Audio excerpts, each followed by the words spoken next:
we've had an incident on campus this morning. We want to make our administration available to address the concerns of our stakeholders. We want to give you as much information as we can, and we're going to do that. Before we begin our remarks, a couple of ground rules. We're going to have a statement from Dr. Keenum, President of Mississippi State University. We're going to have a statement from Chief Vance Rice, Chief of the Mississippi State University Police Department. We want to also recognize other law enforcement agencies who've assisted us today. Chris Turnipseed, here a Master Sergeant with the Mississippi Highway Safety Patrol. Shank Phelps, the Oktibbeha County Emergency Management Director. Tracy Farr, the Area Coordinator for the Mississippi Emergency Management Agency.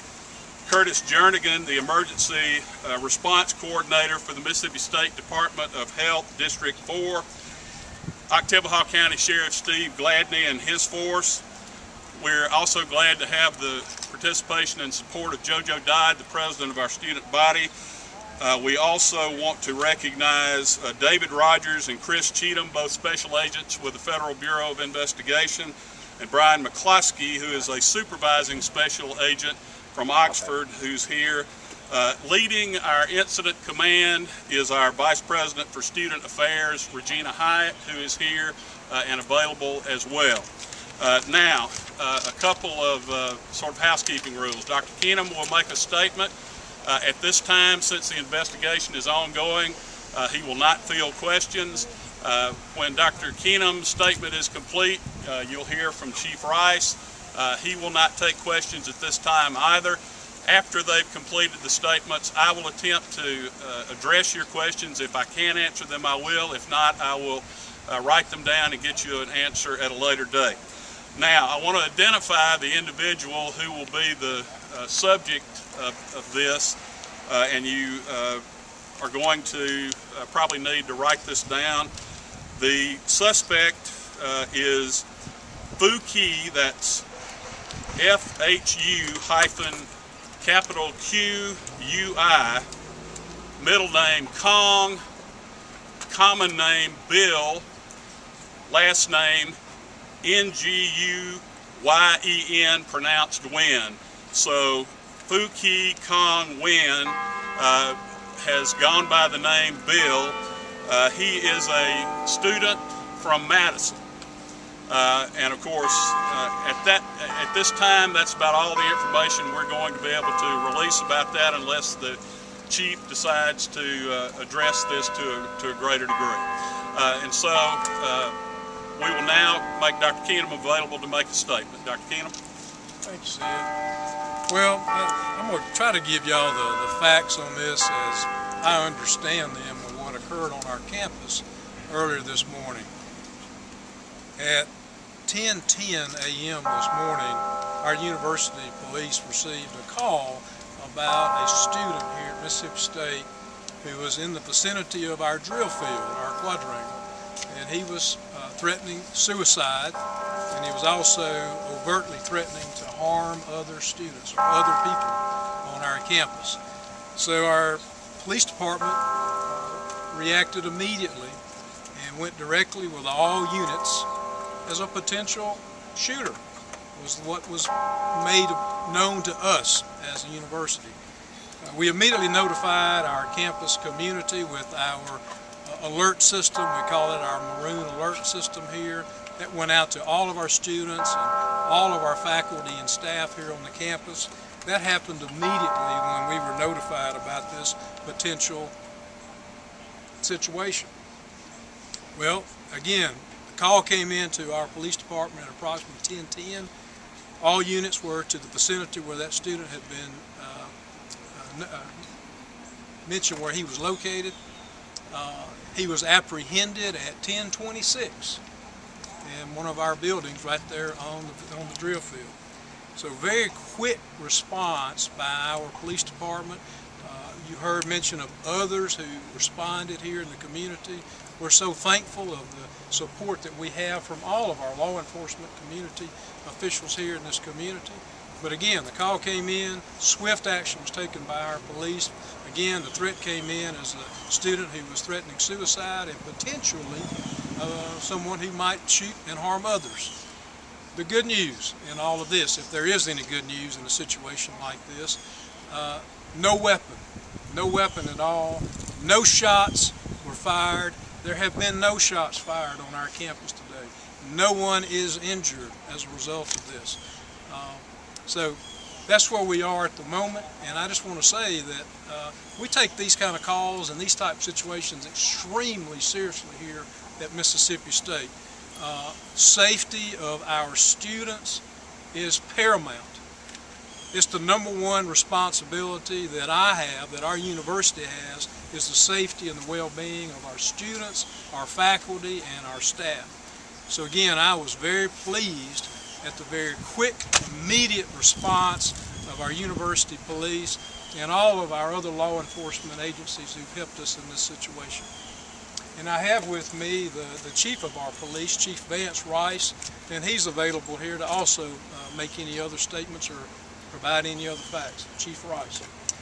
Yes, this morning at 10:10 we received a call from an office in Jackson, which this time I can't identify the office, that reported to us that they were on the phone with a caller that was on the drill field here at Mississippi State University, and the subject was threatening both homicide and suicide.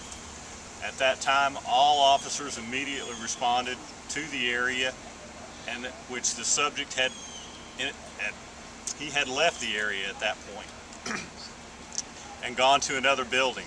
It did take us a few minutes to locate the subject, but at 10:26 we did locate him. He was taken into custody without any incident. He did not have a weapon on him at the time, and there were no shots ever fired by him or anyone else.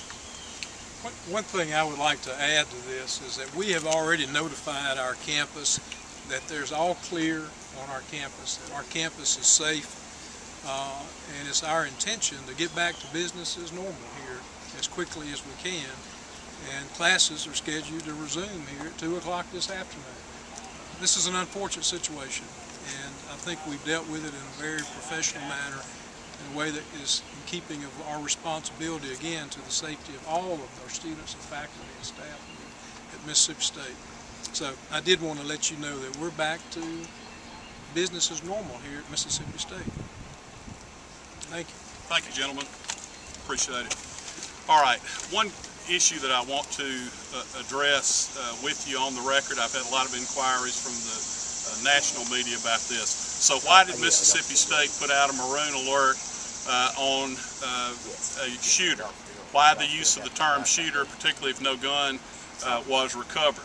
As Dr. Keenum said, safety of our students, our faculty, our staff is our primary job.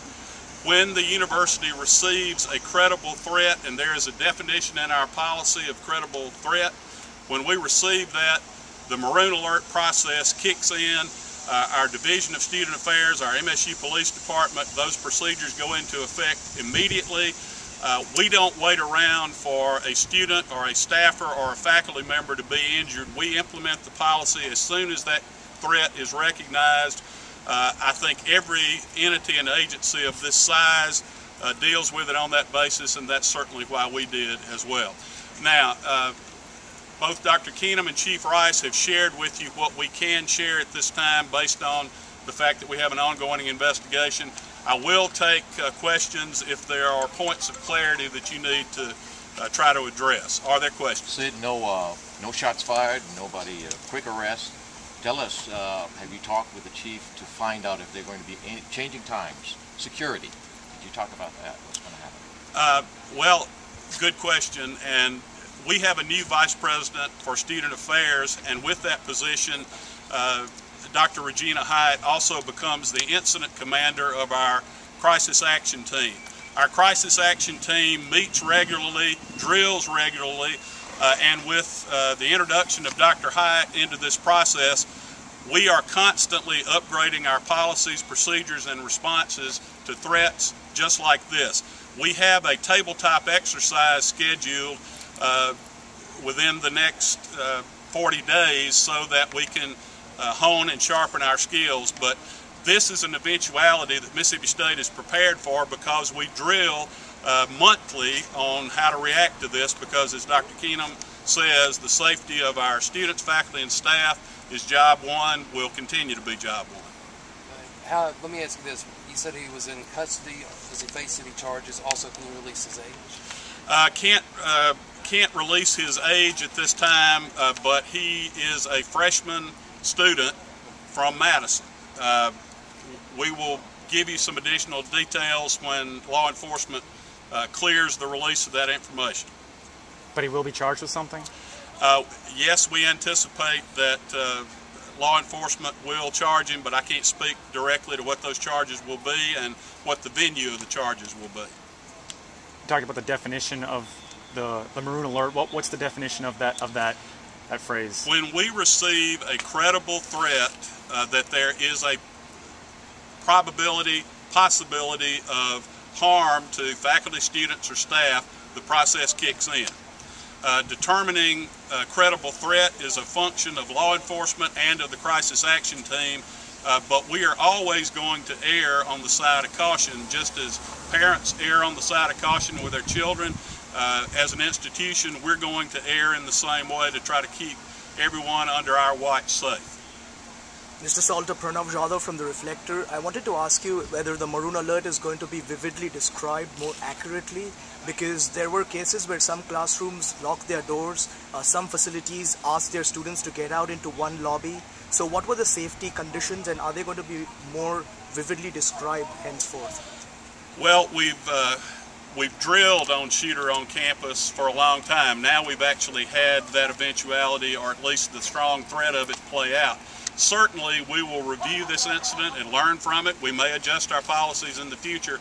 I was actually in the classroom teaching when the alert went off, and I was very impressed with the calm of my students and the fact that they knew how to react and what to do. And the majority of students, there was some fear obviously, but the majority of students knew what to do, reacted well, handled this, and will return to class at 2 o'clock. Any other questions? Thank you so much for coming and helping us get the word out on this. We will continue to share information with you as we can. I anticipate a more complete press release being available in the 4 o'clock range.